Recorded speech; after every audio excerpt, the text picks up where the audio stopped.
മുഖങ്ങൾക്കപ്പുറം അടുത്തൊരു എപ്പിസോഡിലേക്ക് എല്ലാവർക്കും സ്വാഗതം.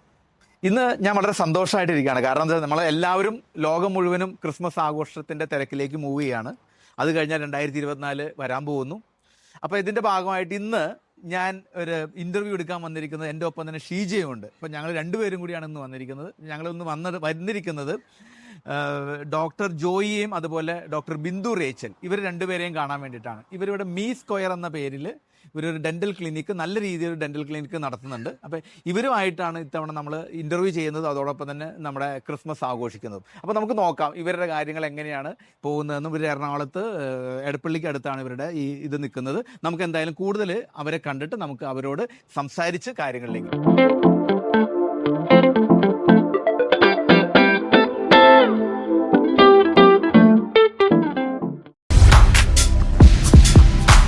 ഇന്നൊരു വി ആർ ഫാമിലിയുടെ പുതിയൊരു എപ്പിസോഡിലേക്ക് എല്ലാവർക്കും സ്വാഗതം.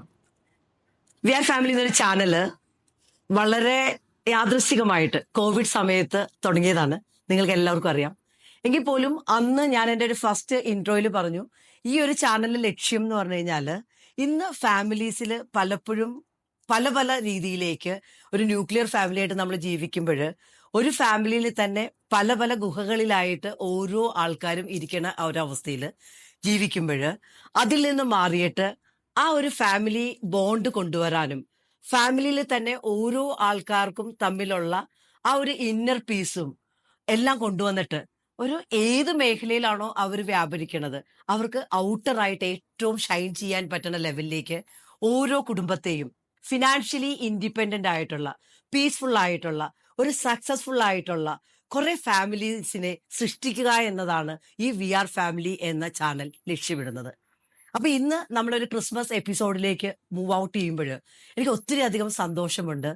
എനിക്ക് ഒരു നിയർലി 10 വർഷമായിട്ട് എനിക്ക് വളരെ നല്ല രീതിയിൽ അറിയാൻ പറ്റുന്ന, എൻ്റെ ഒരു ഏറ്റവും ഇഷ്ടപ്പെടുന്ന, ഞാനൊരു റോൾ മോഡലായിട്ടൊക്കെ അത്യാവശ്യം പറയാൻ പറ്റുന്ന ലെവലിലേക്കുള്ള നല്ല 2 ഡോക്ടേഴ്സ് കപ്പിൾസിനെ നിങ്ങൾക്ക് ഇൻട്രൊഡ്യൂസ് ചെയ്യുമ്പോൾ അവരുടെ ജീവിതം എന്ന് പറഞ്ഞു കഴിഞ്ഞാൽ തീർച്ചയായിട്ടും അവരുടെ പാഷൻ ബേസ് ചെയ്തിട്ട് തന്നെ അവർ പ്രൊഫഷന് വേണ്ടിയിട്ട് മറ്റുള്ളവരെ സെർവ് ചെയ്യാൻ വേണ്ടിയിട്ട് അവരുടെ ആ ഒരു ലൈഫിനെ തന്നെ മാറ്റിവെക്കുകയും ഒപ്പം അതിൽ നിന്നുകൊണ്ട് തന്നെ അവരുടെ അടുത്ത ജനറേഷനെ അവരിഷ്ടപ്പെട്ട പാഷനിലേക്ക് കൈപിടിച്ച് കൊണ്ടുവരാനും അവരെ ഏറ്റവും നല്ല രീതിയിലേക്ക് പറന്നു പോകാനായിട്ട് എല്ലാ ഫ്രീഡവും കൊടുത്തിട്ടുള്ള ആ 2 അമ്മയെയും അച്ഛനെയും പരിചയപ്പെടുത്തുമ്പോൾ വി ആർ ഫാമിലിക്ക് വളരെയധികം ചാരിതാർത്ഥ്യമുണ്ട്.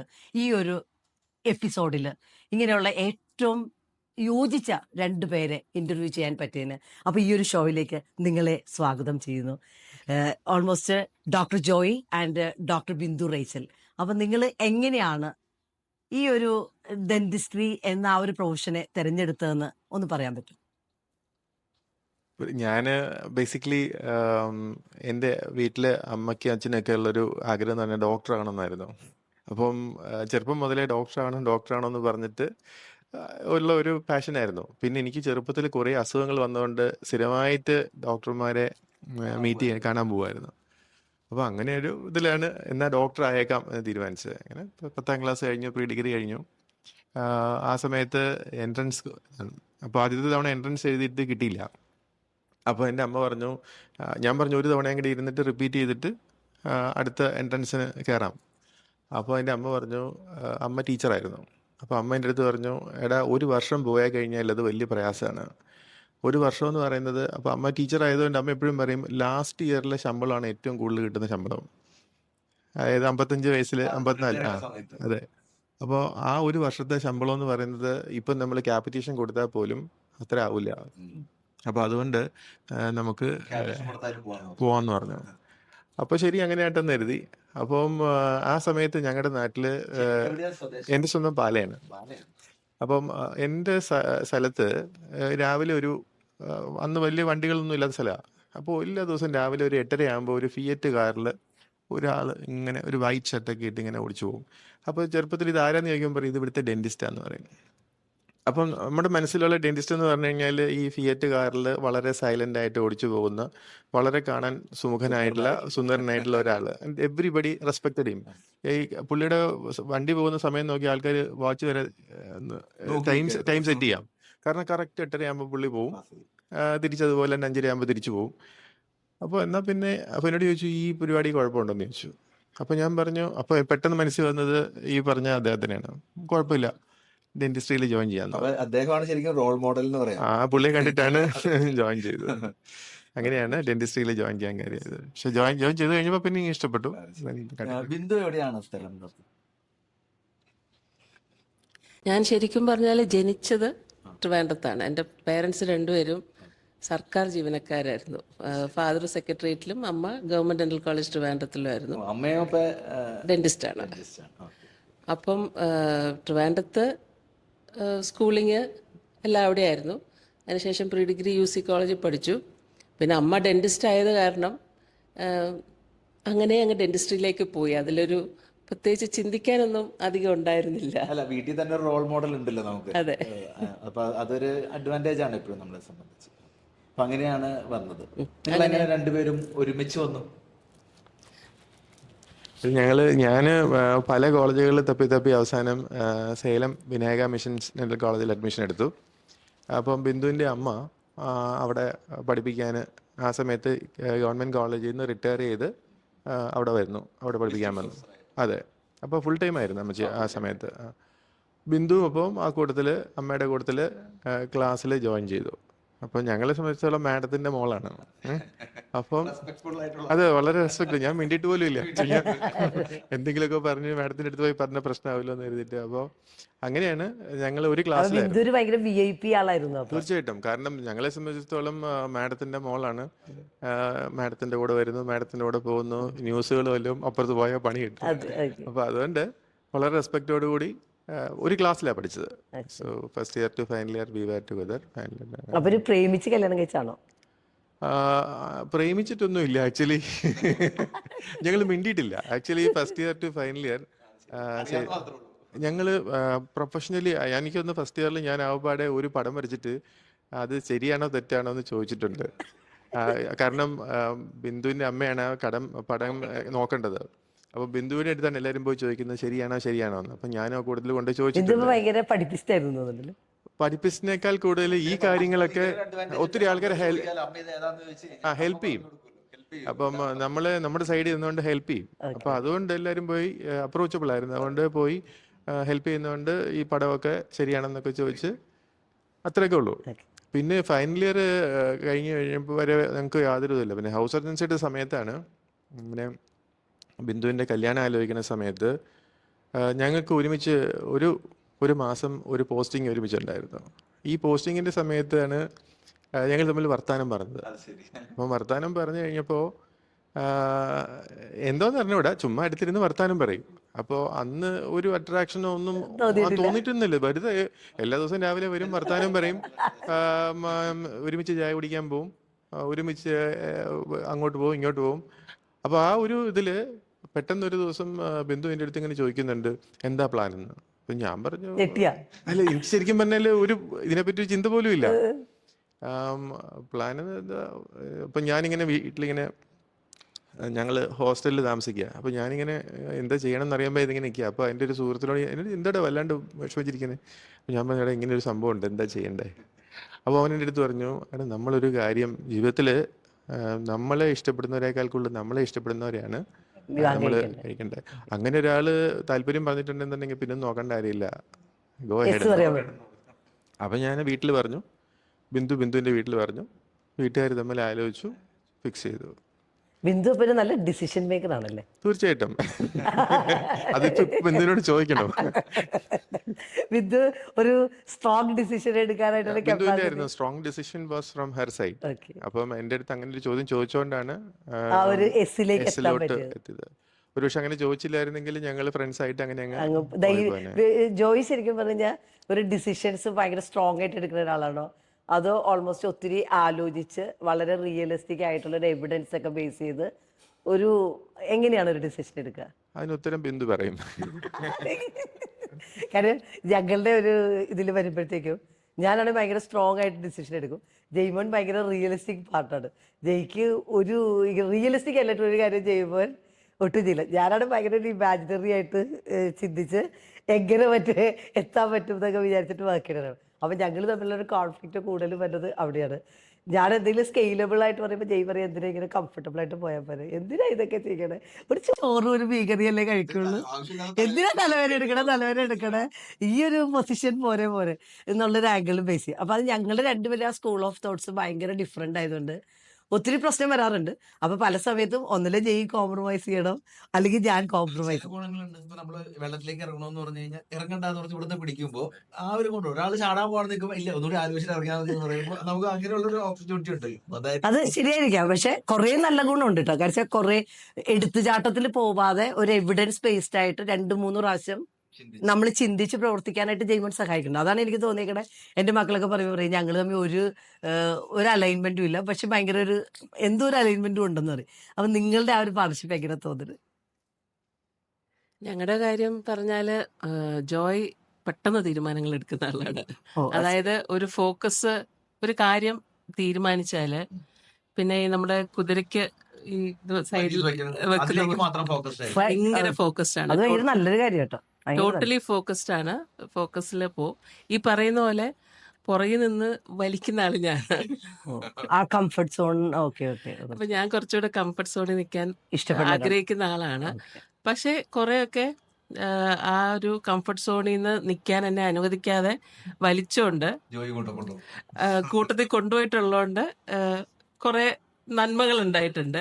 പിന്നെ കുറച്ച് വലിച്ചോണ്ട് അതിന്റെയും നന്മകൾ ഉണ്ടായിട്ടുണ്ട്. അപ്പൊ ഇറ്റ്സ് എ ബാലൻസ്.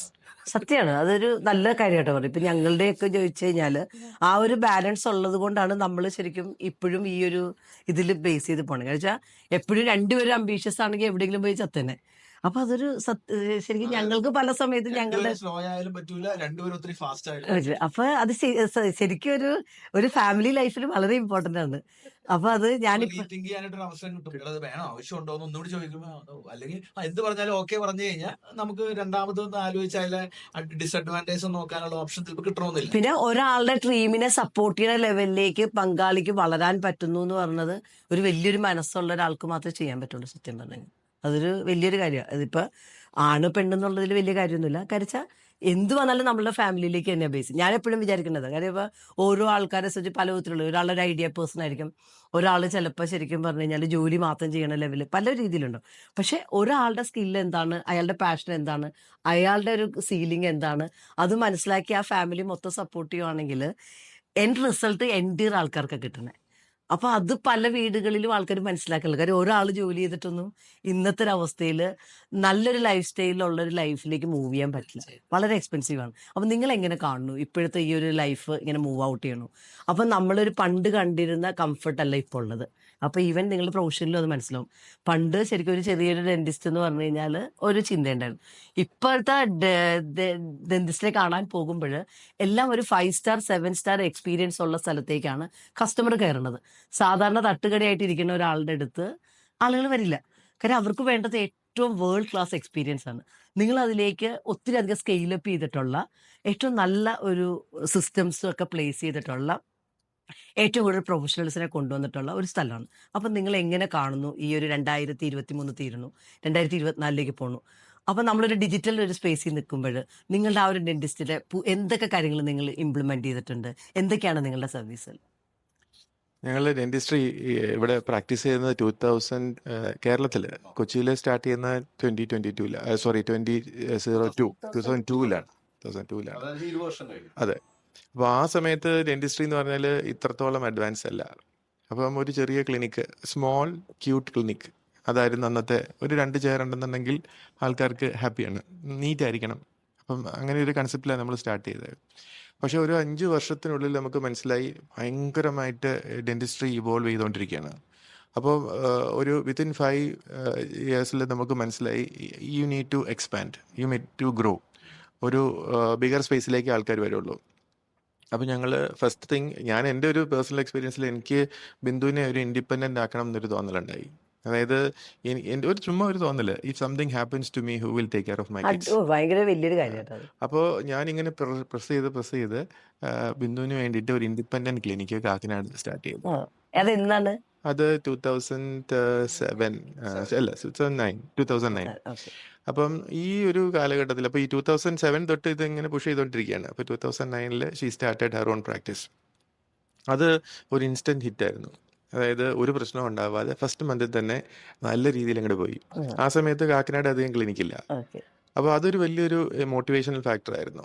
അപ്പോൾ പിന്നെ ഒരു ടു കോൺകർ ദ സിറ്റി ഒറ്റ സ്ട്രെച്ച് നമുക്ക് പോകാൻ പറ്റില്ല. അപ്പോൾ ഞാനിങ്ങനെ ഓർത്തു നമുക്ക് മൾട്ടിപ്പിൾ പോയിന്റ്സിൽ കോൺകർ ചെയ്യാം. അപ്പോൾ അങ്ങനെ ഞങ്ങൾ ഇത് ചെയ്തെന്ന് വെച്ച് കഴിഞ്ഞാൽ സിറ്റിയിൽ ഒരു 7-8 ലൊക്കേഷൻസ്, അതായത് സ്ട്രാറ്റജിക് ലൊക്കേഷൻസ് ഞങ്ങൾ to build up a clientele. Okay. അപ്പോൾ അതായിരുന്നു അടുത്ത strategy and it all worked. അതിൻ്റെ പക്ഷേ ആ സമയത്തൊക്കെ ചെറിയ ചെറിയ ക്ലിനിക്കുകൾ multiple areas of the city to connect with people. അത് കഴിഞ്ഞിട്ട് അടുത്ത ഫേസിൽ എന്ന് പറഞ്ഞു കഴിഞ്ഞാൽ ഈ ചെറിയ ക്ലിനിക്കിൽ ആൾക്കാർ കയറൂല, വലിയ ക്ലിനിക്കുകൾ വേണം. അപ്പം ഞങ്ങൾ ഒരു ലൊക്കേഷനിലുള്ള 3-4 ചെറിയ ക്ലിനിക്കുകൾ ചേർത്ത് ഒരു വലിയ ക്ലിനിക്കാക്കി. ഓ, ശരി. അങ്ങനെ 4 വലിയ ക്ലിനിക്കുകളാക്കി. ഓക്കെ. വിച്ച് ഒരു 4-5 ചെയറുകളൊക്കെ അത് ഉള്ള. എപ്പോഴും ഉണ്ടല്ലോ അല്ലേ അതെല്ലാം? ഇല്ലില്ല. ഇപ്പൊ ഇതെല്ലാം ഒറ്റ സെന്റർ. എന്നിട്ട് അങ്ങനെ ഒരു 16-17 ഷെയർസ് അക്രോസ് ദ സിറ്റി ഓ, അങ്ങനെയാക്കി. ഓക്കെ. ഓക്കെ. അത് കഴിഞ്ഞപ്പോൾ പിന്നെ മനസ്സിലായി ഡെന്റിസ്ട്രി പിന്നെ ഇവോൾവ് ചെയ്യാണ്. ഇനിയിപ്പോൾ ആൾക്കാർക്ക് വേണ്ടുന്നത് അതിൻ്റെ അടുത്ത ലെവലിലേക്കുള്ള ക്ലിനിക്കുകളാണ്. അപ്പോൾ അതിനെപ്പറ്റിയുള്ള ഇതിങ്ങനെ ഗ്രോ ചെയ്തുകൊണ്ടിരുന്ന സമയത്താണ് ഈ കോവിഡ് വരുന്നത്. കോവിഡ് വരുന്നപ്പം എഗെയിൻ ഞങ്ങൾക്കൊരു വലിയൊരു റീതിങ്കിങ് ആയിരുന്നു. കാരണം ഞങ്ങളുടെ ഈ വരുന്ന മേജർ 4-5 ക്ലിനിക്കുകൾ across the city was in all rented buildings. അപ്പം ഈ 6-7 മാസം ഈ റെൻറ്റ് കൊടുത്തുകൊണ്ടിരിക്കുക, അതും ഒരു ഹ്യൂജ് റെൻറ്റ് കൊടുത്തുകൊണ്ടിരിക്കുക എന്ന് പറയുന്നത് ഒരു വയബിൾ ആയിട്ടുള്ള ഓപ്ഷൻ അല്ല. അപ്പോൾ അത് മനസ്സിലായി ഇങ്ങനെ പോയാൽ ശരിയാകില്ല എന്ന്. അപ്പോൾ അങ്ങനെയാണ് അപ്പോൾ അതുവരെ ഞങ്ങളോട് ഇങ്ങനെ ഞങ്ങൾക്ക് കുറേ ഫിനാൻഷ്യൽ കൺസൾട്ടൻറ്റിനോട് ചോദിക്കുമ്പം ഒരു സ്ഥലം വാങ്ങിച്ച് ക്ലിനിക്ക് പണിയണോ എന്ന് ചോദിക്കുമ്പോൾ അവർ പറയും, എന്തിനാ നിങ്ങളിടുന്ന ഒരു പൈസ ബാങ്കിലിട്ട് കഴിഞ്ഞ് കഴിഞ്ഞാൽ അതിന് കിട്ടുന്ന ഇൻട്രസ്റ്റിനേക്കാളും കുറവാണ് നിങ്ങളുടെ റെൻറ്റെങ്കിൽ വൈ ഷുഡ് യു ഇൻവെസ്റ്റ്. അപ്പോൾ ഞാനും സത്യമാണെന്ന് കരുതി അങ്ങനെ തന്നെ ഇരുന്നു. പക്ഷേ ഈ കോവിഡിൽ എന്നാൽ അത് വേണ്ട, എന്നാൽ അതൊരു റീതിങ്ക് ചെയ്തേക്കാം. അങ്ങനെയാണ് ഞങ്ങൾ അപ്പം വീടിൻ്റെ അടുത്ത് ഒരു സ്ഥലം ഇങ്ങനെ, അപ്പം ഈ സ്ഥലം കണ്ടപ്പോൾ ഞങ്ങളിങ്ങനെ ചുമ്മാ നോക്കി, വീടിൻ്റെ അടുത്താണ്, ഹൈവേയുടെ സൈഡിലാണ്, എന്നാൽ പിന്നെ അധികം വലിയ പ്രശ്നമില്ലെന്ന് നോക്കാം. അങ്ങനെ ഞങ്ങൾ നോക്കി. അപ്പോൾ ആ സമയത്ത് ഇതിൻ്റെ ഓണറും കുറച്ച് ഈ കോവിഡ് ഫിനാൻഷ്യലി കുറച്ച് ആവശ്യമുണ്ടായിരുന്നു. അപ്പം പുള്ളി പറഞ്ഞു ഞാൻ തരാം. അപ്പം പിന്നെ വളരെ പെട്ടെന്ന് അയാൾ പറഞ്ഞു എനിക്ക് പൈസ കിട്ടുകയാണെങ്കിൽ 30 ദിവസത്തിനുള്ളിൽ വേണം, അപ്പം അതും വൈറ്റായിട്ട് വേണം. അങ്ങനെയൊക്കെ പറഞ്ഞുകൊണ്ട് പെട്ടെന്ന് അതങ്ങ് നടന്നു. ദെൻ വി തോട്ട് ഓക്കെ, ഈ നമ്മുടെ ബാക്കിയുള്ള ക്ലിനിക്കുകൾ വൈൻഡപ്പ് ചെയ്യുന്ന സാധനങ്ങൾ നമ്മളിങ്ങനെ ഒരു സെൻറ്ററിലേക്ക് ആക്കാം. സോ ഞങ്ങൾക്ക് 2 പേർക്ക് ഒരു സ്ഥലത്തിരിക്കാം. We can manage the entire thing under one roof.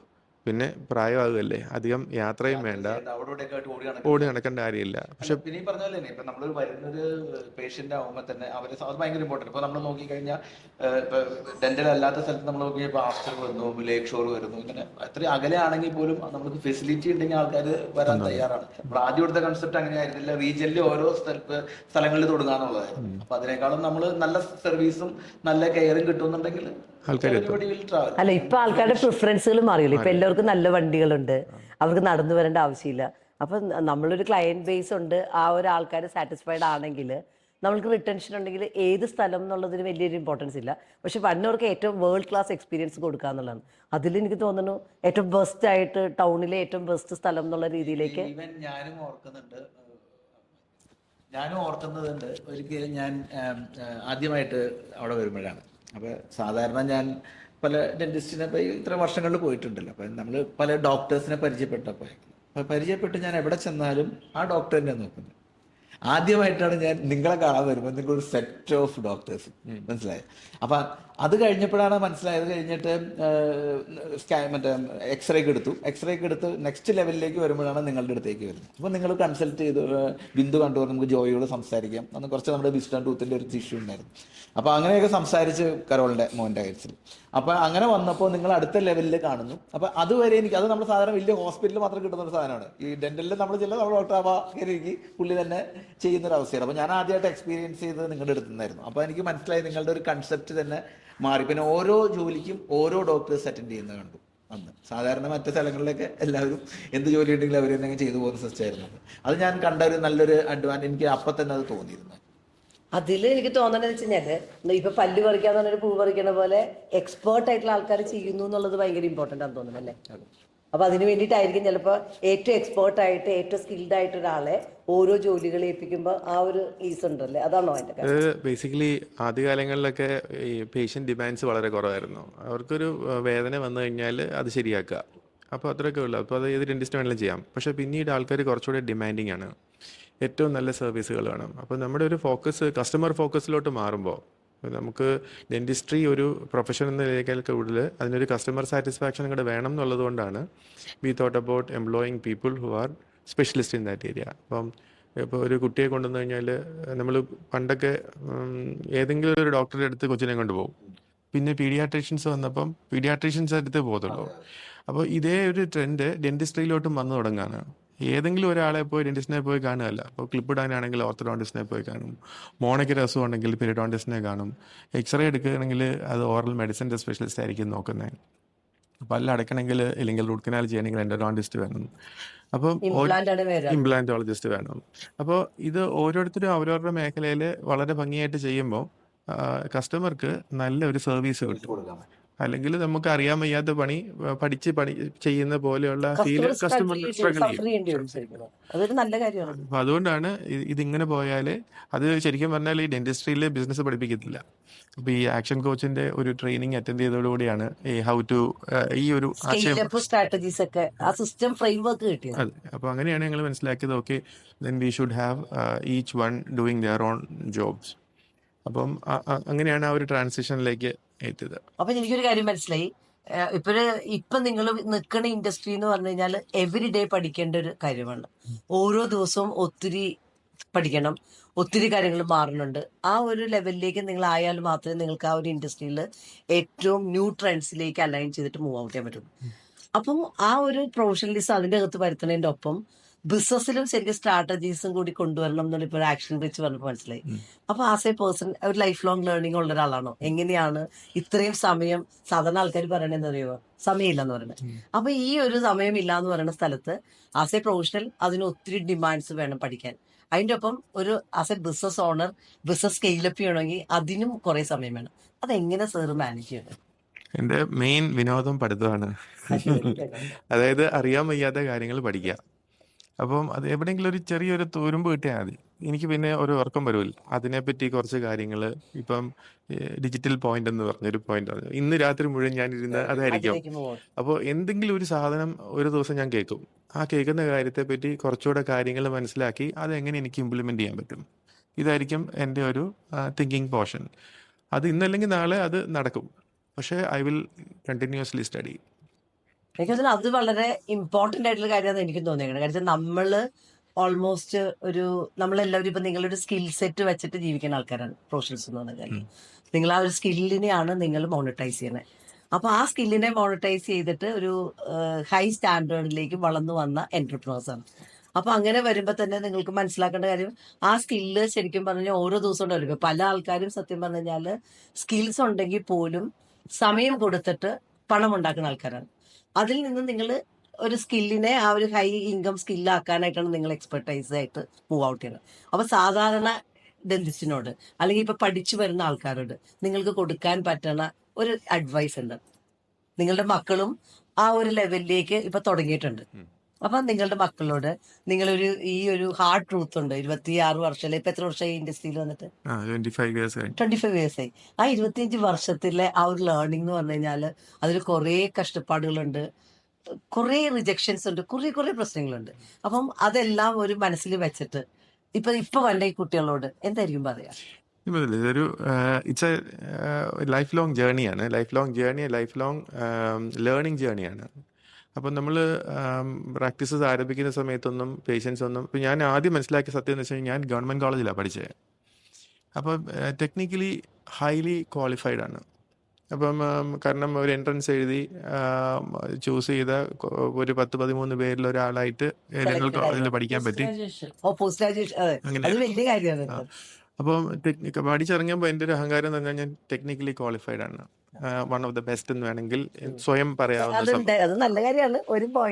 പക്ഷെ പിന്നീട് എനിക്ക് മനസ്സിലായി ഒരു പ്രൊഫഷണലായിട്ട് സക്സസ്ഫുൾ ആണെന്നുണ്ടെങ്കിൽ അത് മാത്രം പോരാ, പീപ്പിൾ സ്കിൽസ് വേണം. You need to interact with people. മനുഷ്യരുമായിട്ടുള്ള ബന്ധങ്ങളാണ് എപ്പോഴും നമ്മളെ ബിസിനസ്സിൽ മുന്നോട്ട് കൊണ്ടുപോകത്തുള്ളൂ. അപ്പോൾ ഈ പീപ്പിൾ സ്കിൽസ് തീരെയില്ല. കാരണം നമ്മൾ കൂടുതൽ ഫോക്കസ് ചെയ്തിരിക്കുന്ന പഠനം ആൻഡ് ടെക്നിക്കൽ സ്കിൽസ് പ്രാക്ടീസാണ്. പ്രാക്ടീസാണ്. അത് സ്വയം പഠിച്ചതാണ്, സ്വയം തോന്നി തുടങ്ങിയതാണ്. ഇതുകൊണ്ടൊന്നും ഒരു കാര്യമില്ല. We need to touch people. അപ്പോൾ എൻ്റെ ആദ്യത്തെ എക്സ്പെരിമെന്റ് ഞങ്ങളുടെ വെജിറ്റബിൾ വെൻഡറാണ്. നമുക്ക് കാരണം പേഷ്യൻസിന് എങ്ങനെ വരാം, പേഷ്യൻസിന് കിട്ടണമെന്നുണ്ടെങ്കിൽ കൂട്ടുകൂടണം. അപ്പോൾ കൂട്ടുകൂടണമെങ്കിൽ ആദ്യം കൂട്ടുകൂടാൻ പറ്റിയത് ഒരു എക്സ്പെരിമെന്റ് എന്ന നിലയ്ക്ക് അവിടുത്തെ പച്ചക്കറി കടക്കാരൻ്റെ അടുത്താണ് കൂട്ടുകൂടുക. അയാളുടെ അടുത്ത് പോയി ചുമ്മാ വർത്താനം പറയും. അയാൾ വർത്താനം പറയുമ്പോൾ പറയും, ഞാൻ എൻ്റെ ഭാര്യയെ പറഞ്ഞിട്ട് ഒന്ന് പല്ലെന്ന് ക്ലീൻ ചെയ്ത് കൊടുക്കാവോ. അപ്പോൾ എനിക്ക് മനസ്സിലായി, the way to grow business is to build relationships. അത് അവരോട് കൂട്ടുകൂടുമ്പോൾ അവർ പറയും, അവരുടെ ഒരു പ്രശ്നം പറയും, ഞാൻ ആളെ പറഞ്ഞ അവിടെ തന്നെ നിൽക്കും. അങ്ങനെ അപ്പോൾ എനിക്കിതൊരു രസമായിട്ട് തോന്നി. അത് ഏത് സമയത്താണ്, അത് എത്ര വയസ്സിലാണ് ആ ഒരു അതായത് ഈ വെറുതെ ഇരുന്ന സമയത്ത് തോന്നിയതാണ്. അതായത് 2002 ക്ലിനിക്ക് തുടങ്ങി. എന്നിട്ട് ഇങ്ങനെ നോക്കിയിരിക്കുക, ആഴ്ചയിൽ ഒരു പേഷ്യന്റ് വരും, അല്ലെങ്കിൽ ആഴ്ചയിൽ 2 പേഷ്യന്റ് വരും. അപ്പൊ ഇങ്ങനെ ചിന്തിച്ച് എങ്ങനെ എനിക്ക് പേഷ്യൻസ് വരാം. ഞാൻ കാരണം കോളേജിൽ ഒരു രാവിലെ 8 മണിക്ക് കയറിയ 2 മണിക്കാണ് ഇറങ്ങുന്നത്. അത്രയും കണ്ടിന്യൂസ് പേഷ്യൻസിനെ നോക്കിക്കൊണ്ടിരുന്ന സ്ഥലത്തുനിന്ന് എൻ്റെ അടുത്ത് എന്തുകൊണ്ട് ആൾ വരുന്നില്ല.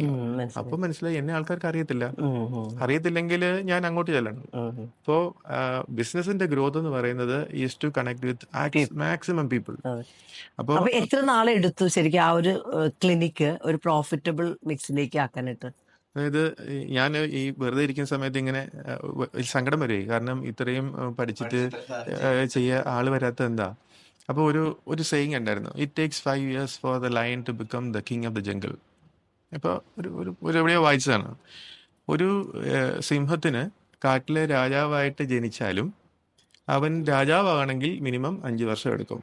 അപ്പോൾ ഞാൻ എന്നോട് തന്നെ എപ്പോഴും പറയുന്നൊരു സംഭവമാണ്, it takes 5 years for you to become the king of the jungle. അതായത് മിനിമം 5 വർഷമെങ്കിലും എടുക്കും. കാരണം 5 വർഷം is for preparation, connecting with people, contacts ഉണ്ടാക്കാനുള്ള സമയമാണ് 5 വർഷം. അതിപ്പം ഇപ്പൊ കുറച്ചുകൂടെ കുറഞ്ഞു, കാരണം സോഷ്യൽ മീഡിയ ഒക്കെ ഉള്ളതുകൊണ്ട് കണക്ട് ചെയ്യാൻ കുറച്ചുകൂടെ എളുപ്പമാണ്. അല്ല, ഇപ്പൊ അത് മാത്രമല്ല, നമ്മൾ ഓൾമോസ്റ്റ് ഒരു 10 വർഷമായിട്ട് BNIയുടെ പാർട്ടാണ്. അപ്പൊ നമ്മൾക്ക് ബിസിനസിനെ എങ്ങനെ വർക്ക് ചെയ്യണം എന്നുള്ള ഒരു സ്കിൽ സെറ്റും നമ്മൾക്ക് BNI റിയലി ഹെൽപ്ഡ് അസ്. അതായത് ഇതെങ്ങനെയാണ് രാവിലെ പോയി ഇപ്പം ഷീജയെ കാണണം, ജോമോനെ കാണണം എന്ന് പറഞ്ഞാൽ നിങ്ങൾ എന്നെ വീട്ടിൽ പോലും കയറ്റില്ല, ആരാന്ന് ചോദിക്കും. പക്ഷെ BNI ഒരു പ്ലാറ്റ്ഫോം ഉള്ളതുകൊണ്ടാണ് നമുക്ക് പരിചയപ്പെടാൻ സാധിച്ചത്. അപ്പോൾ അങ്ങനെ ഒരു പ്ലാറ്റ്ഫോമില് ഞങ്ങളൊരു നെറ്റ്വർക്കിംഗ് എന്താണെന്ന് നമ്മളൊരു ക്വാളിറ്റിയിൽ പഠിച്ചത് BNI പോയിട്ടാണ്. അതുവരെ ബിസിനസ് ചോദിക്കണത് നാണക്കേടല്ലേത് ഞാൻ ബിസിനസ് ചെയ്യുമ്പോഴും വിചാരിച്ചിട്ടുണ്ട്. ബിസിനസ് ഒക്കെ ചോദിച്ചു കഴിഞ്ഞാൽ അവര് വിചാരിക്കില്ലേ എനിക്ക് ബിസിനസ് ഇല്ലാതെ. പക്ഷെ അതിൽ നിന്ന് ബിസിനസ് ഇപ്പൊ ഞാൻ എന്താ വെച്ച് കഴിഞ്ഞാല്, ഞാനൊരു 2012 KCCയിൽ പോയി ജോയിൻ ചെയ്തു. അപ്പോൾ KCCയിൽ പോയി ജോയിൻ ചെയ്തപ്പോൾ അന്ന് ഷീല കൊച്ചോസേപ്പാണ് അന്ന് അവിടുത്തെ കൺവീനർ. അപ്പോൾ ചേച്ചി അവിടെ ചെന്ന് കഴിഞ്ഞ് പരിചയപ്പൊക്കെ പോയിട്ട് ഞാൻ IT ആണ് ചെയ്യണമെന്ന് പറഞ്ഞപ്പോൾ ചേച്ചി ചോദിച്ചു, ഷീജ അപ്പം നീ വി ഗാർഡിൻ്റെ UPSC ചെയ്യണില്ലേ? അപ്പം ഞാനാകെ സ്റ്റണ്ടായിപ്പോയി. കാരണം വെച്ചാൽ ഇവരിത്രയും കോടി ചെയ്യണ ഒരാൾ എൻ്റെ ഒരു ചെറിയ ബിസിനസ്സിന് ഇവരെത്ര കീഴാവുന്നു എന്നുള്ളത് എനിക്കൊരു ആഹാ മൊമെൻ്റ് ആയിരുന്നു. അപ്പം ചേച്ചി ഞാൻ ഞാനപ്പോൾ നന്നായിട്ട് വി ഗാർഡ് ചെയ്യുന്നുണ്ട്. അപ്പോൾ ചേച്ചിയുടെ പറഞ്ഞു, ഞാൻ ഭയങ്കര പ്രൗഡായിട്ടുണ്ട്, ഞാൻ ചേച്ചിയുടെ UPSC ഇത്രയും നമ്പർ ചെയ്യുന്നുണ്ട്, ഞങ്ങൾ അതിൻ്റെ ഒരു കീ പെർഫോമറാണ്. അപ്പോൾ അങ്ങനെയാണ് ഞങ്ങൾ തമ്മിൽ ആ റിലേഷൻഷിപ്പ് സ്റ്റാർട്ട് ചെയ്യുന്നത്. പക്ഷെ ചേച്ചി എന്നൊരു ലേണിംഗ് ഉണ്ട്, എവിടെയും ബിസിനസ് ചോദിക്കണം എന്ന്. അത് കഴിഞ്ഞിട്ട് ഈവൻ 1 വർഷം കഴിഞ്ഞിട്ടാണ് ഈ BNI ഒക്കെ വന്നെ. ഞാനും ഓൾമോസ്റ്റ് BNIയുടെ പാർട്ടാണ്. കാരണം വെച്ചാൽ അപ്പോൾ ആ ചേച്ചി തന്നൊരു ബിസിനസ്സാണ് പിന്നെ എവിടെയും പോയിട്ട് ഇടിച്ചു കയറി ബിസിനസ് ചോദിക്കാനുള്ള ലെവലിലേക്ക് എന്നെ ട്രാൻസ്ഫോം ചെയ്തത്. അപ്പൊ ഡോക്ടർ പറഞ്ഞത് വളരെ ഒരു റൈറ്റ് ആയിട്ടുള്ളൊരു ഞാൻ പറഞ്ഞത്, people should try to more than skills, people skills develop ചെയ്യുക, കണക്ടിങ് വിത്ത് പീപ്പിൾ. കാരണം നമ്മളിപ്പോൾ എത്ര സോഷ്യൽ മീഡിയയിൽ ഇൻറ്ററാക്ട് ചെയ്തെന്ന് പറഞ്ഞാലും നമ്മൾ തമ്മിലുള്ള പരിചയമാണ് എപ്പോഴും ഒരു ഡിസിഷൻ മേക്കിങ്ങിൽ ആരുടെ അടുത്ത് പോകണം എന്ന് തീരുമാനിക്കുന്നത്. Is based on our liking with that person. പരിചയമുള്ള ആളുടെ അടുത്ത് നമ്മൾ പോകുള്ളൂ. അപ്പോൾ പരിചയം കൂട്ടുക എന്നുള്ളതാണ്. അപ്പം ഞാൻ എൻ്റെ ഇനിഷ്യൽ സ്റ്റേജസിൽ ഞാൻ ഇങ്ങനെ നോക്കും, ഒരു ക്രൗഡിൽ ചെന്ന് കഴിഞ്ഞാൽ എത്ര പേർക്ക് എന്നെ പരിചയമുണ്ടെന്ന്. അപ്പം ഞാനൊരു ടാർഗറ്റ് ഇട്ടു, ഒരു 50 പേരുള്ള ക്രൗഡിൽ എന്നാൽ ഒരാളെങ്കിലും എന്നെ പരിചയമുള്ള ആളായിരിക്കണം. അപ്പോൾ അതിന് വേണ്ടിയിട്ടാണ് BNIയിൽ ആദ്യകാലങ്ങളിൽ ഈ ലീഡർഷിപ്പ് റോഡിലോട്ട് ഭയങ്കരമായിട്ട് ഇറങ്ങിയത്. അതായത് സർവീസ് ചെയ്യാനുള്ള ലെവലിലേക്ക് മാറിയത് ആ സമയത്ത്. അതുകൊണ്ട് എനിക്കുള്ളൊരു അഡ്വാൻറ്റേജ് എന്ന് വെച്ചാൽ, ഞാനൊരു ഫംഗ്ഷന് പോകും, എനിക്കറിയാൻ വയ്യാത്തൊരു ഫംഗ്ഷന് പോയി ഞാൻ ഇങ്ങനെ എണ്ണി നോക്കും, 50 പേരിൽ ഒരാൾ എന്നെ അറിയുമോ. അപ്പോൾ എൻ്റെ target was to be known among 50 people. 50 പേരിൽ ഒരാൾക്ക് എന്നെ അറിയണം കൊച്ചി സിറ്റിയിൽ. അപ്പോൾ ആ ഒരു ടാർഗറ്റിൽ വർക്ക് ചെയ്തു. ആൻഡ് എനിക്ക് തോന്നുന്നു അതിന് വേണ്ടിയിട്ടാണ് ഈ മൾട്ടിപ്പിൾ പോയിന്റ്സ്. ഇപ്പം മട്ടാഞ്ചേരിയിൽ ഒരാൾ എന്നെ അറിയണമെന്നുണ്ടെങ്കിൽ എനിക്ക് അവിടെ ഒരു ക്ലിനിക്ക് വേണം, അപ്പോൾ അങ്ങനെ ആ ഒരു ഏരിയയിൽ അങ്ങനെ കണക്ട് ചെയ്ത് ഇപ്പം ഒരു 50 പേരുള്ള ക്രൗഡിൽ ഒരാൾ ഡോക്ടർ അല്ലേ എന്ന് ചോദിക്കുന്ന